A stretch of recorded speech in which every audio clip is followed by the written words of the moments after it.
Hello दोस्तों, स्वागत है आपका फिल्मी निक्स में। दोस्तों आज हम बात करेंगे स्त्री 2 मूवी के बारे में, इसके एंडिंग के बारे में, इसके पोस्ट क्रेडिट के बारे में और इस यूनिवर्स के आगे में और क्या क्या होगा उन सभी के बारे में। तो दोस्तों आज का हमारा ये पूरा वीडियो बहुत ही ज्यादा इंटरेस्टिंग होने वाला है, क्योंकि आज के इस वीडियो में हम ये जो मेडॉक फिल्म्स का सुपर नेचुरल यूनिवर्स है या फिर यूं कहें हॉरर कॉमेडी का ये जो यूनिवर्स है, इसकी काफी गहराई में उतरने जा रहे हैं। लेकिन यार वीडियो स्टार्ट करने से पहले सिर्फ एक रिक्वेस्ट है मेरी कि अगर आपने अभी तक स्त्री 2 मूवी नहीं देखी है तो प्लीज इस वीडियो को अभी यहीं पर रोक दो और सबसे पहले ये मूवी देख लो, उसके बाद आकर ये वीडियो देखना, क्योंकि यार इस पूरे वीडियो में ना बहुत सारे स्पॉयलर्स हैं। तो चलिए अब जल्दी से स्टार्ट करते हैं आज का वीडियो। और आज के इस वीडियो के पहले पार्ट में हम बात करेंगे स्त्री 2 की कहानी और उसमें दिखाए गए कैमियोस के बारे में। तो दोस्तों जैसा कि हमने इस मूवी में देखा कि इस मूवी में वरुण धवन तो है ही, लेकिन उनके अलावा सबको शॉक करते हुए जो सबसे बड़ा केमियो था वो था अक्षय कुमार का। तो दोस्तों अगर इस पूरी मूवी स्त्री 2 को देखा जाए ना तो लास्ट में हम ये पाएंगे कि इसके अंदर दो ऐसे कैरेक्टर हैं जिनका बहुत ज्यादा इंपॉर्टेंट रोल होने वाला है इन पूरे यूनिवर्स में, आगे जो मूवी आने वाली है उसमें। तो पहले तो डेफिनेटली अक्षय कुमार है, लेकिन सेकंड जो है वो है श्रद्धा कपूर का कैरेक्टर। तो दोस्तों जल्दी से सबसे पहले हम शॉर्ट में श्रद्धा कपूर के कैरेक्टर के बारे में बात करते हैं। तो यार इसके पहले ही पार्ट में श्रद्धा कपूर काफी मिस्टीरियस थी और वो फिल्म खत्म होते होते भी हमको नहीं पता चल पाया था कि वो आखिर है कौन और आखिर वो क्यों स्त्री को मारने आई थी और उसके पास अब जो स्त्री की चोटी थी उसके बाद वो क्या करने वाली है। लेकिन अब इसके सेकंड पार्ट में श्रद्धा कपूर के कैरेक्टर की काफी सारी डिटेल्स हमें बताई गई हैं। हमें पता चला कि श्रद्धा कपूर एक्चुअली उसी स्त्री की बेटी है और उसका एक ही मकसद था अपनी माँ की आत्मा को शांति देना। और यार वो इस मूवी के लास्ट में अपने इस मकसद को पूरा करने में कामयाब भी रहती है, क्योंकि लास्ट में हमने देखा कि स्त्री जो है उसकी आत्मा को अब शांति मिल चुकी है और अब वो यहाँ से चली गई और अब मुझे नहीं लगता कि आगे आने वाली फिल्मों में वो कभी भी वापस आएगी। लेकिन यार अगर ऐसा हो गया तो इस यूनिवर्स की सबसे इंपॉर्टेंट फिल्म स्त्री का फिर क्या मतलब निकल जाएगा। लेकिन फ्रेंड्स यही तो राज है। राज ये है कि अब स्त्री जो है वो बन चुकी है श्रद्धा कपूर। जी हाँ, आगे आने वाली सभी फिल्मों में जहां जहां स्त्री आएगी उसका मतलब है वो श्रद्धा कपूर है, वो श्रद्धा कपूर ही आएंगी, क्योंकि हमें इस मूवी में ये भी पता चला कि श्रद्धा कपूर इंसान नहीं है, वो भी एक आत्मा है। लेकिन यार एक बार फिर से जितना हमें श्रद्धा कपूर के कैरेक्टर के बारे में पता चला उससे ज्यादा कई सारी ऐसी चीजें निकल आई जिसके कारण अब उनके कैरेक्टर के बारे में और भी ज्यादा उत्सुकता हमारी बन जाती है। जैसे कि यार वो चंदेरी पुराण से हमें पता चलता है कि वो 8 साल की थी जब उनके माता पिता मतलब वो स्त्री की सरकटे ने उनको मारा था। लेकिन बस इसके आगे हमें कुछ भी नहीं पता चलता कि आखिर उनकी मौत के बाद वो श्रद्धा कपूर जो छोटी थी 8 साल की वो आखिर कहाँ गई, उसके बाद उसके साथ क्या हुआ और वो कैसे मर गई। मतलब वो अब आत्मा है तो डेफिनेटली उनकी मौत हो चुकी है, तो किस तरह से उसकी मौत हुई और वो फिर किस तरह से आत्मा बनी। इसके अलावा उनका कैरेक्टर बार बार ये राजकुमार राव को बोल रहा था कि तुम्हारे अंदर बहुत सारी ताकतें हैं और तुम बहुत कुछ कर सकते हो। तो यार डेफिनेटली ही राजकुमार राव का भी कैरेक्टर के पीछे बहुत सारी कहानी होंगी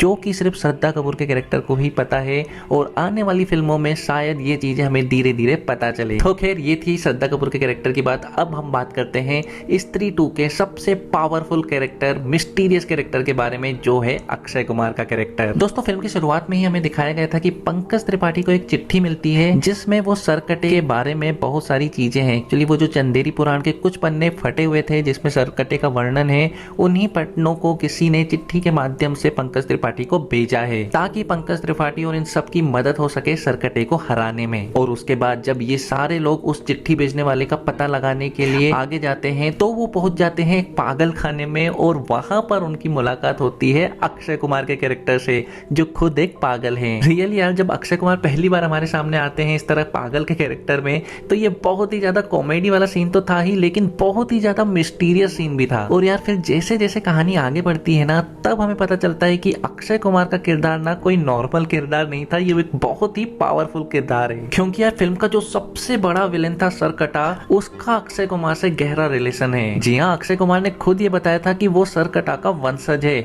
और इसलिए ही उसे उसके बारे में इतना सब कुछ पता है। इसके बाद वो सरकटे को हराने के लिए जितनी भी चीजें हैं वो सारी चीजें राजकुमार राव, पंकज त्रिपाठी इन सबको बताता है और उसकी इस हेल्प के कारण ही ये लोग सरकटे को फाइनली हरा पाते हैं। तो यार सोचिए मतलब अक्षय कुमार का कैरेक्टर कितना ज्यादा इंपॉर्टेंट है इस फिल्म में। तो दोस्तों अब समय आ गया है हम अपने वीडियो के सेकंड पार्ट में पहुंचे जहां हम इस फिल्म के पोस्ट क्रेडिट सीन्स के बारे में बात करेंगे। जी हाँ फ्रेंड, स्त्री 2 फिल्म के मिड क्रेडिट सीन और पोस्ट पोस्ट क्रेडिट सीन ने सबको हिला कर रख दिया है यार। जैसे ये फिल्म खत्म होती है ना, तो इसका जो ये पोस्ट क्रेडिट सीन आता है जिसमें हमें फिर से अक्षय कुमार के किरदार को उसी पागल खाने में दिखाया जाता है और तभी एक रहस्यमय लोटा अक्षय कुमार के पास लुढ़क कर आता है। और दोस्तों यह लोटा कोई साधारण लोटा नहीं है। जब अक्षय कुमार इस लोटे को खोलते हैं तो उसमें बहुत सारे लावा वो घूम रहे होते हैं और उसको देखकर एक पल के लिए तो दर्शकों की सांसें ही थम जाती हैं। जी हाँ फ्रेंड्स, ये वही लावा है जहाँ सरकटा की मौत हुई थी और इसके बाद जो होता है वो शायद किसी ने भी नहीं सोचा था। अक्षय कुमार इस लोटे में मौजूद सारे लावा को पी जाते हैं और उसके बाद उनके शरीर में एक अजीब सी चमक आ जाती है। उनकी आंखें, उनका चेहरा, उनकी छाती, सब कुछ उस पल में एक नई शक्ति से भर जाता है। तो दोस्तों इस सीन ने यह साफ कर दिया है कि अब अक्षय कुमार का किरदार इस यूनिवर्स का सबसे ताकतवर और सबसे खतरनाक विलेन बनने जा रहा है। जी हाँ फ्रेंड्स, ये सिर्फ एक संकेत नहीं है बल्कि आने वाले तूफान की चेतावनी है। मैं ये दावे के साथ कह सकता हूँ कि सरकटे को मारने के पीछे अक्षय कुमार की एक गहरी साजिश थी और अब क्योंकि वो सरकटे की ताकत अपने अंदर लेना चाहता था जो कि अब पूरी हो चुकी है, तो अब इसके बाद इसके बहुत सारे राज खुलेंगे और देखिएगा आप कि ये इस यूनिवर्स के इतना बड़ा विलेन बनेगा कि इसको हराने के लिए बाकी सारे कैरेक्टर्स को एक साथ आना पड़ेगा। तो खैर फ्रेंड्स, अब हम अपने वीडियो के तीसरे पार्ट में आते हैं जहां पर हम बात करेंगे मेडॉक यूनिवर्स की फ्यूचर पॉसिबिलिटीज के बारे में। तो दोस्तों अगर आपने मुंजिया फिल्म देखी है जो भी हाल ही में रिलीज हुई थी, तो आपको पता होगा कि उसमें भी वरुण धवन का एक भेड़िया वाला पोस्ट क्रेडिट सीन दिखाया गया था। हालांकि यार उस समय उस सीन के बारे में कोई कुछ भी नहीं समझ पाया था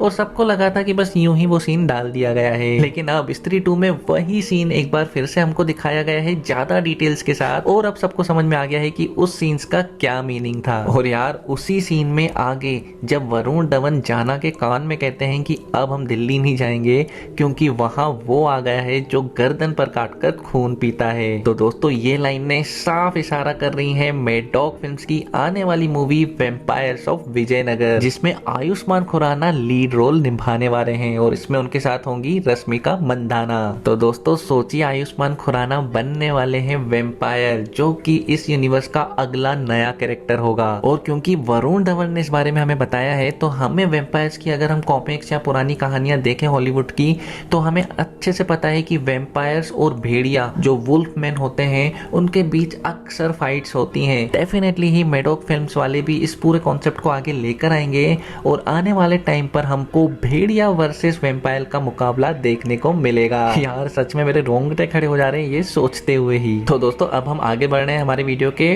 फाइनल और फोर्थ पार्ट की तरफ, जिसमें हम बात करेंगे अक्षय कुमार के कैरेक्टर की स्टैंड अलोन मूवी की। जी हाँ फ्रेंड्स, आप रुके रहिए क्योंकि ये कहानी ना अभी खत्म नहीं हुई है। जिस तरह से अक्षय कुमार इस पूरे यूनिवर्स का सबसे पावरफुल विलेन बनने वाला है, इसलिए अक्षय कुमार के इस किरदार पर एक स्टैंड अलोन फिल्म बनना भी लगभग अब तय है। दोस्तों इस फिल्म में हमें उनके किरदार की पूरी कहानी देखने को मिलेगी कि कैसे वह सरकटा का वंशज है, कैसे वह पागल खाने में पहुंचा और कैसे वो इस सुपर नेचुरल यूनिवर्स का सबसे बड़ा विलेन बनने की कगार पर है। फ्रेंड, अक्षय कुमार का कैरेक्टर इसलिए भी इतना इंपॉर्टेंट बन जाता है क्योंकि इंडिया में जो हॉरर कॉमेडी की शुरुआत हुई थी ना, ये हुई थी भूल भुलैया फिल्म से और उसमें मुख्य कैरेक्टर अक्षय कुमार का ही था, जहां पर उसने फर्स्ट हाफ में तो बहुत ही जबरदस्त कॉमेडी की थी और सेकंड हाफ में काफी सीरियस और हॉरर हमको उस फिल्म ने एक्सपीरियंस कराया था। लेकिन अनफॉर्चुनेटली अब जब भूल भुलैया एक फ्रेंचाइजी बन गई है तो अक्षय कुमार उनके साथ अब नहीं है। लेकिन देखिए नियति ने कैसा खेल खेला है कि इंडिया में अभी जो हॉरर कॉमेडी की सबसे बड़ी फ्रेंचाइजी है वो है स्त्री फ्रेंचाइजी और इसी में अक्षय कुमार अब वापसी कर रहे हैं सबसे बड़ा विलेन बनके। तो सोचिए जब उनकी स्टैंड अलोन मूवी बनेगी जिसमें उनकी पूरी सारी चीजें दिखाई जाएंगी कि आखिर वो किस तरह से वंशज रहे हैं सरकटा के, पागल खाना कैसे आए, तो इसमें बहुत सारी कॉमेडी भी होगी क्योंकि पागल खाना वाला जब ये पूरा कॉन्सेप्ट हमें अच्छे से डिटेल में बताया जाएगा ना, तो डेफिनेटली उसमें बहुत सारी कॉमेडी होगी, लेकिन साथ ही साथ बहुत सारा हॉरर भी हमें देखने को मिलेगा क्योंकि उसी मूवी में हमें पता चलेगा कि अब अक्षय कुमार के अंदर कितनी ज्यादा ताकत आ गई है। तो यार इस यूनिवर्स के अक्षय कुमार अब थानोस बनने जा रहे हैं और मुझे सच में उनकी स्टैंड अलोन मूवी का बेसब्री से इंतजार है। तो दोस्तों इसी के साथ अब हम खत्म करते हैं आज का वीडियो, लेकिन स्त्री 2 के इस रोमांचक एंडिंग और पोस्ट क्रेडिट सीन के बाद आप क्या सोचते हैं? क्या अक्षय कुमार वाकई में इस यूनिवर्स के सबसे बड़े विलेन बनेंगे या फिर आपको भी भेड़िया वर्सेस वैम्पायर का मुकाबला देखने का इंतजार है? जो कुछ भी आपकी फीलिंग्स है इस मूवी या इस यूनिवर्स के बारे में हमको कमेंट में जरूर बताएं। और यार अगर आपको ये वीडियो पसंद आया हो तो इसे प्लीज लाइक और शेयर करना ना भूलें। साथ ही अगर हमारे चैनल पर पहली बार आए हो तो हमारे इस चैनल को सब्सक्राइब भी जरूर कर लें ताकि इसी तरह की मूवीज रिलेटेड न्यूज और अपडेट आपको सबसे पहले मिल सके। बाकी बहुत जल्दी फिर से आपसे मुलाकात होगी किसी नए वीडियो में, तब तक के लिए बाय बाय, टेक केयर।